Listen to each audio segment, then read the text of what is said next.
Welcome to the console of the organ at the Madison Avenue Presbyterian Church. Normally you don't see this because the table and the pulpit chairs form a wall behind the console so that I'm able to conduct the choir and play the organ without it being a visual distraction to the congregation. The organ has 3 manuals or keyboards. They're just like piano keyboards, except that unlike the piano, when you play on a note, it sounds as long as you hold the note down. So that if I play a note, it continues to sound until I release it. And that's the major difference between playing the piano and playing the organ. Another difference is that besides the 3 keyboards for the hands, there's a keyboard for the pedals, for the feet as well, on which one can play.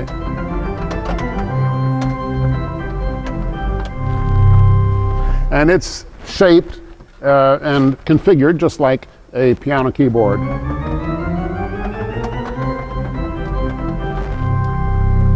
Essentially, it has the deep bass notes of the organ. Probably the speakers won't be able to pick this up, but that's already a pretty low note, but we'll just keep going on down.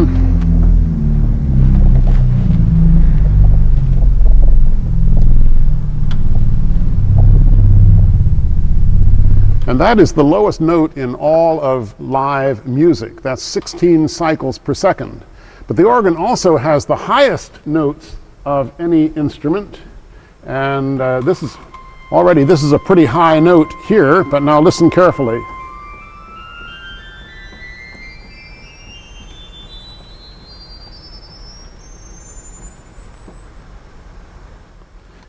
Probably many of you wouldn't hear that. I can barely hear the very highest notes.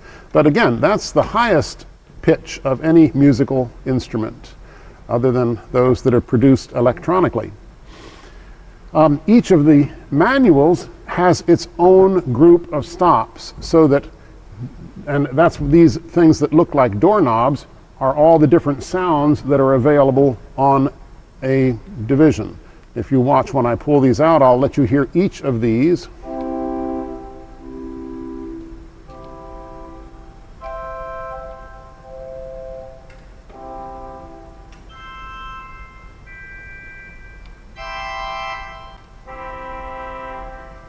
And when I put those all together, it sounds like this.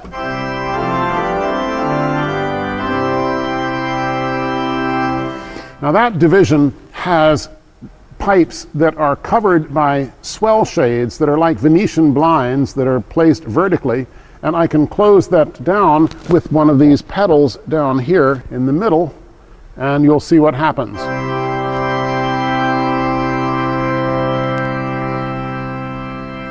Or I can open it up.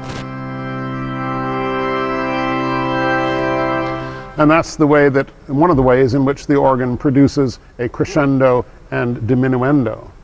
And there are all kinds of stops that are imitative of instruments of the orchestra. For instance, here's a flute.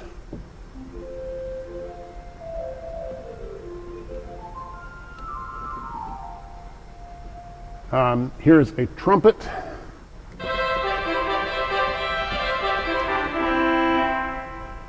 An English horn.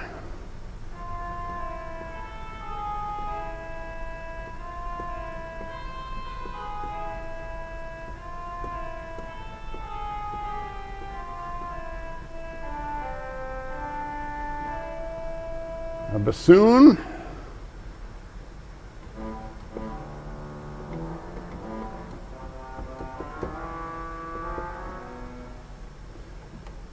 And also string stops.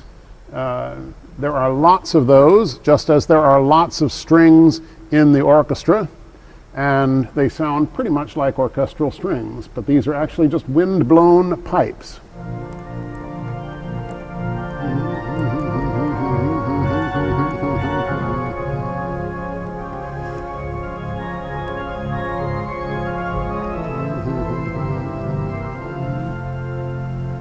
There's an oboe.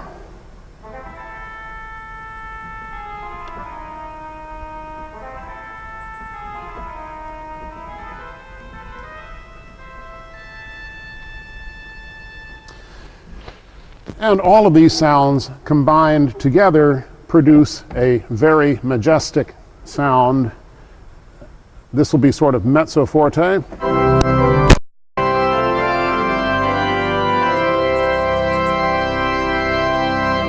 And this will be stronger. This will be a forte.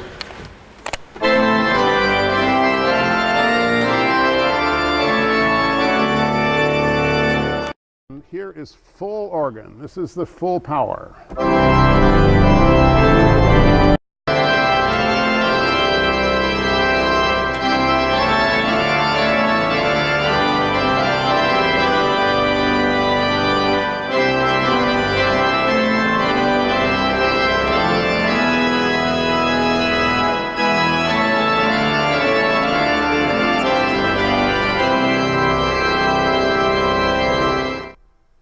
That's a little snippet from the Saint-Saëns Third Symphony, which has a major organ part. One of my very favorite works.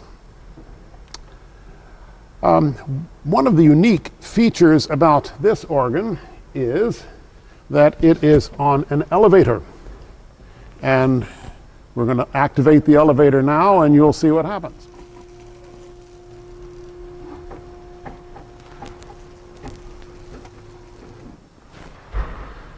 It kind of lurches up a little bit at the beginning.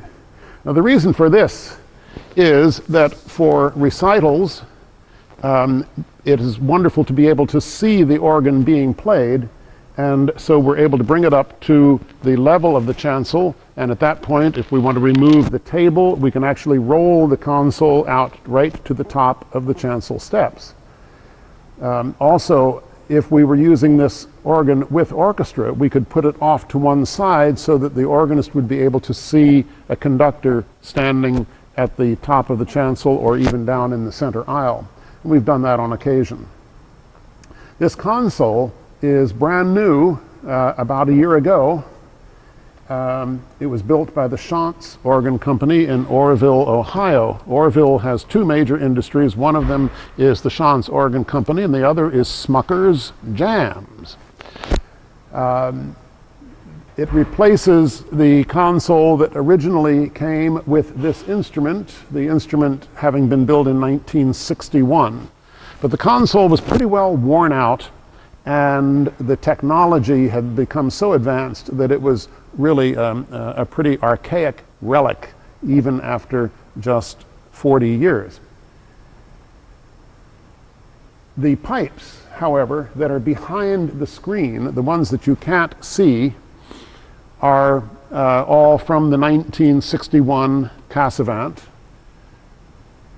And there are almost 4,000 of them altogether. We're going to show them to you a little bit later in this series, but the stops that we added as part of the renovation of the church are the pipes that you see on valances out here in front. And I'm going to play those for you. The front row over here on the right is an open diapason that sounds like this.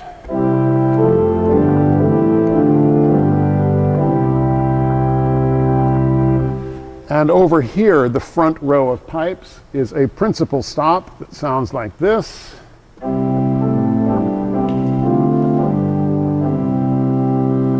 Really the same kind of sound, but a little milder. And behind that, the great big pipes are an open diapason in the pedal.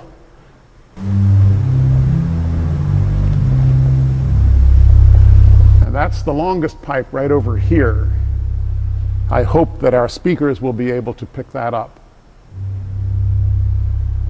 But when we put those three together,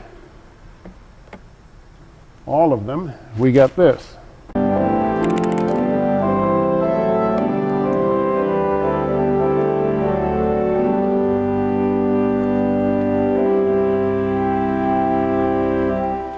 Sound that the 1961 instrument really lacked. And so I'm thrilled that this wonderful, rich foundation sound was able to be added to the organ, and it has really transformed it from a good organ into an absolutely thrilling organ.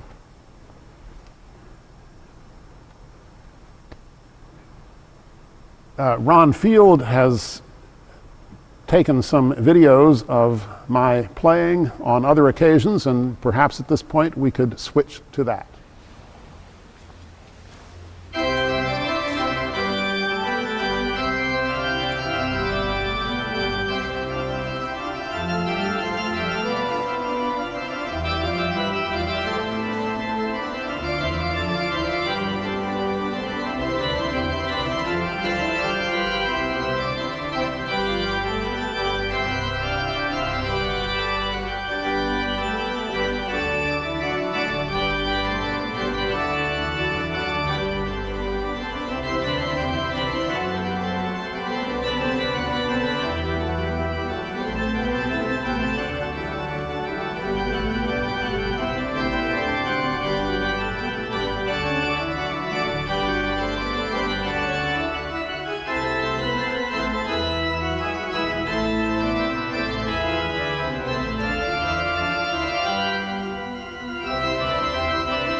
Between this console and the area where the pipes are is all done with the kind of technology that enables telephone lines to be able to carry many calls at the same time rather than just a single call as it used to be in the old days. The cable from the old console, the 1961 console, to the pipe chamber was about that big around. The cable for that now connects the two parts of the instrument is just like an extension cord. You'll see that I have here a television monitor, and that enables me to see what's going on in the chancel, since it's all behind my back, except for the choir. The camera for that is mounted right under the balcony at the back of the church in the center. So I can always watch the congregation and also the people who are conducting the service without having to stand up and look back over the top of the pulpit chairs. So an electrical contact connects all of this. This is like a brain that sends out impulses to the body of the instrument, which is up here where the pipes are. But all of that is just done by electrical connection, and the technology is so sophisticated that I wouldn't dare to begin to explain it to you, except that I know it works. I think now we ought to have a look inside the organ, because I think this will be particularly fascinating, and for that I'm going to have to take off my liturgical vestments.